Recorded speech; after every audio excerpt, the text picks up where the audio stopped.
2022 के विधानसभा चुनाव में जो वादा पुष्कर सिंह धामी और भारतीय जनता पार्टी ने किया, उस वादे को पूरा करने का वक्त अब आ चुका है। यूसीसी यानी यूनिफॉर्म सिविल कोड को लेकर जो भी बातें चुनाव के दरमियान कही गई थी, जो एक कमेटी बनाई गई थी, उस कमेटी ने अब फाइनल ड्राफ्ट तैयार कर लिया है। समान नागरिक संहिता कानून उत्तराखंड में जल्द ही लागू किया जाएगा।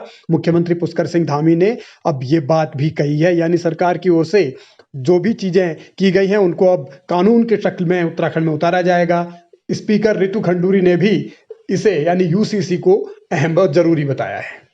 देखिए, मैं तो बहुत बार बहुत क्लियरली और स्पेसिफिकली बोल चुकी हूँ, और अगर आपने देखा होगा पूना में भी मुझे इस पर बोलने के लिए बुलाया गया था। And I am very clear कि यूसीसी इस देश की आवश्यकता है, और मुझे बहुत खुशी होगी अगर उत्तराखंड इसमें पहला स्टेट होगा जो यूसीसी को लाएगा। यूसीसी में जो जानकारी मिली कि बहुत सारी चीज़ें हैं, यूसीसी अगर आता है तो हमको जनसंख्या नियंत्रण कानून जैसे एक्स्ट्रा कानून नहीं लाने पड़ेंगे, उसी में सारा प्रावधान है। आप किस रूप में इसको देखते हैं? देखिए, मैं तो कह ही रही हूँ ना, मैंने उसको बहुत अच्छे से पढ़ा है और मैं उसको अच्छे से समझती हूँ। हमारा देश बहुत बड़ा है, हर तरह के लोग यहाँ रहते हैं, बहुत से धर्मों के लोग, जात पात के लोग यहाँ रहते हैं। लेकिन ऐसा कानून देश की भलाई के लिए है, देश की अच्छाई के लिए है, देश में जितनी लोग रहते हैं उनकी अच्छाई के लिए है, और मुझे लगता है कि यूसीसी कानून आना चाहिए। उत्तराखंड में ये कानून लागू होते ही एक नज़ीर उत्तराखंड बन जाएगा और पूरे देश के लिए एक संदेश जाएगा। बीजेपी के एजेंडे में ये मसला पहले से रहा है, और अगर धामी की सरकार इसे सबसे पहले लागू कर देती है तो आने वाले दिनों में इसके जरिए एक नया रास्ता तलाशने की कोशिश भी की जाएगी, और सियासी तौर पर बीजेपी इसका फ़ायदा 2024 के चुनाव में भी उठाना चाहेगी। लिहाजा वही तमाम चीज़ें तैयार की जा रही हैं और उसी आधार पर आगे बढ़ने की कोशिश भी हो रही है। और सरकार के इस कदम पर सियासत भी हावी है। सवाल जवाब बहुत हो रहे हैं, मुद्दे पीछे छूट गए हैं, ये आरोप लगाए जा रहे हैं।